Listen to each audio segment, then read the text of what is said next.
All right, well, we're going to go ahead and get started. So today's call is the service challenge. And no matter where you're at, what franchise you have, every service department faces the same challenge. And we're going to talk about that today in a little bit of detail.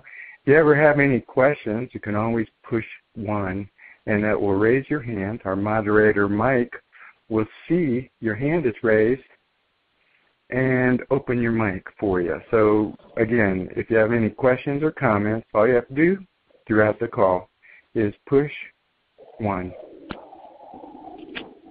The service challenge that everybody faces is something broke. When you go in and your customer visits, if he has a problem or she has a problem with her car, that's not a pleasant experience. One of our consultants had his car break down just yesterday. It disrupts your day. You got a tow bill. You got things going on. You got in your mind, how much is this going to cost, right? None of that is a pleasant experience. You're inconvenienced, no matter what the issue, to bring your car into the service department. And let's talk about that. Even the maintenance, it's not something somebody wants to do necessarily, is it? It's something they need to do. Then they bring the vehicle in, or they call in first, right? And they get this kind of response. Service, parts department, very negative right from the get-go. They're already having a tough day. They're already doing something they don't necessarily find entertaining. And then they get to the dealership, run it through, and what happens to them generally is they get additional recommendations if they do a reasonable job. Interestingly enough, my car was into service not that long ago to a Ford dealership here locally, and this dealer, I was past due on an oil change. This dealer never even recommended an oil change on my vehicle. Was there for a different issue. And at that point in time, let me go on to say there were some things on the repair order that I requested because I had a client's vehicle data recorder in the car. So I said, please make sure the tool is left in the car. It's not mine. But they used the tool, got the information they needed, fixed the car. And when I got back to the car, and again, no delivery, no active delivery, no review in the repair order, they pointed me to the place to pay at the office. And lo and behold, I get to the car. Guess what wasn't in there? If you're thinking that it's the $1,400 tool that one of my clients loaned to me graciously wasn't in the vehicle, you're absolutely correct. I could even go farther and say I do a walk around. They didn't. But when I walked around the vehicle after I got to it, found the tool wasn't in there, and maybe an additional scratch on the side of the vehicle that wasn't there. In my view, damage from visiting their shop. Then when I walked up to the advisor asking for the tool, it took about, I'm going to estimate 10 minutes standing outside the facility by my car while I located that tool and brought it to me. All of these things, these inconsistencies, come to affect us, but I think they're amplified, they're multiplied by one simple truth, right? Something broke. It wasn't pleasant to be there anyway. And then these situations that are small in scope maybe get aggravated. But let's start with the telephone. if you're calling in, and one of the things we've been doing lately is calling in to dealers just to hear how to answer the phone. Mike has been doing that occasionally, and by the way, it's incredible what we find typically when people answer the phone. The first impression of the dealership is when you answer the phone. Are you answering it in a prompt manner? Are you answering it like this? Service, can you hold? And then getting back to that customer 5 minutes later, or finding out that they didn't hold because you didn't even allow them to respond? What kind of message is that sending to them? We need to answer the phone with a more relaxed, prompt message. Good morning, service department. How can I help you? Wow, that took all of 3 seconds. But yeah, that might make the difference between a customer coming in or not. I think what happens is a lot of advisors have the perception that they're so busy, they don't have time to do it well. So they race around, process what they have to do, and generate remorse from the customer that they even took the time to call that facility. Believe me, these little things add up. The appointment process.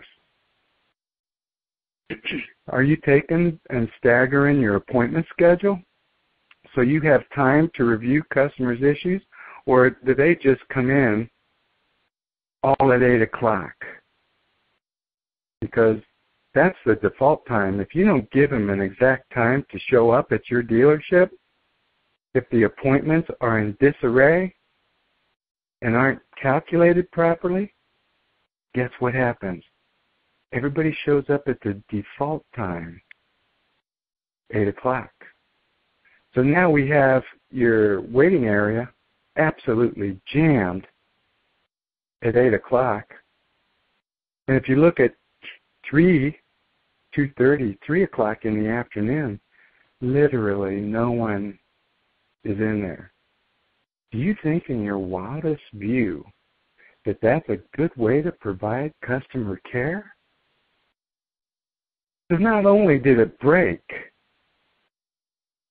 not only are they there out of some other need for maintenance, we aggravate them by stacking them up in the waiting room at the same time. Then, with the customer intake process, we do more aggravation. Because I've seen it, I know you have too, the customers that are a little harder to deal with, guess what? Advisors avoid them, right? You don't want to get the real nasty one. What if they write up a CSI like they did the last one and give you a 1 instead of the 4 you're looking for? So they'll wait. They'll be inconvenienced. Sooner or later, someone will take care of them. And then they get to the waiting area. And they don't have any snacks. They don't have any coffee. They have, what do they have? Magazines from last year. Chairs that aren't comfortable to sit in. And if the very worst case scenario, no TV or radio to distract them. Tell you what, I challenge you to go sit 15 minutes. Time it. Sit 15 minutes in your wait area, your customer lounge. Can you stand it? And if you answer, at least my magazines are current. I may not have snacks. I may not have coffee. May not have popcorn. May not have fresh-baked cookies. May not have assorted juices. But doggone it, they're not there for comfort. We don't keep them there long. We just process them. Well, I'm going to get wild and crazy and say, why not have some portable DVD players? Maybe some XM radio headsets. Nothing wrong with a few good current books. And you know what? What's so aggressive with providing loaners? This same dealer I went to at a prior service visit, I asked them if they had a loaner to take care of my warranty issue. And I asked one question quickly. Did you buy it here? No, I didn't buy it here. Well, then you don't have a loaner. We only provide loaners for our customers. Look at your policies. Look at your practices. You know what? That purchase decision's already been made. The rest is a reflection on the dealership. Do you think I'm going to buy the vehicle just to get on your favored list in service? And if you do have loaners, provide good ones, not 15-year-old vehicles with 300,000 miles that occasionally don't start. Not loaner vehicles that you pull from used car department because they have so many problems or they won't sell because no one's interested in them. Keep that loaner fleet. Keep it good vehicles, solid vehicles, ones that the customer would be excited to be in. You see, we already have enough going against us, right? Something broke. They need an oil change. It's a need. Do you want them hanging around, getting irritated at the dealership, wondering why it's taken an hour and a half to do their service, when the letter they got on the recall said 15 minutes? Now I know the manufacturers are working on that one. But loaners are a great practice. Let's look at some other examples here on things that customers experience. Because if you go to a restaurant, the perception's different, right? But here again, if the waiter doesn't bring the food out on time, if the staff in the kitchen cooks it improperly, if the waiter is not considerate, kind, and of good humor, the pleasant experience you were expecting gets to turn nasty. Same with a golf caddy. Can you imagine if the golf caddy wasn't on time, wasn't considerate, kind, of good humor? And really, if you look at those two functions, it's to supply their client a need. It's to provide them an experience that they won't soon forget. It's to, with those types of things against us. First of all, the service challenge that something broke, it's already nasty. The dealership perception, they're just out to get me. I don't care what it is. Sooner or later, there's a 60-minute news article that is saying how the service departments are taking them off, and they set them up, they loosen a plug wire, and then they find out that it's a $1,500 estimate to repair, and the vehicle's in good condition except for that plug wire. You see these things on TV every so often. The perception is the dealership's overpriced. The service is lousy. They just want to cheat you. And then they throw in all those recommended items that you don't need. Are you going over vehicle needs? Does that mean you don't tell the vehicle what their needs are? You see, we need to attack these issues. We need to have in the dealership environment an area where the customer walks in, is welcomed and greeted and appreciated. Because guess what? If you do it right, if you hit on all cylinders, that dealership has the first shot at their next vehicle purchase. That's a promise. If you do it wrong, if they feel inconvenienced, if they feel abused, if they don't have a dealership that understands the service challenge and is going to overcome it by doing it all very well, what kind of outcome will that have? Will that dealership sell them a car if they're unhappy in service? Folks, there's no way. That's just not the way it's going to work. So when you look at these departments, you look at the perception of the customer, and you understand the importance of doing it well.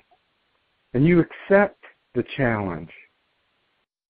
At that point in time, you can overcome the service challenge, improve customer retention, customer satisfaction, and I promise, if you do it well, you don't have to worry about your customer satisfaction scores.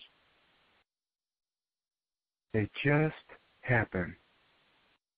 They just work.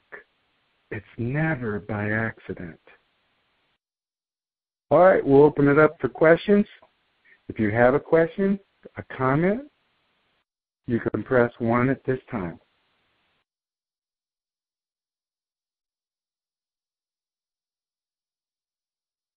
All right, well, no questions or comments today. Thanks for attending the call, and you all have a super day, and feel free to contact us at any time.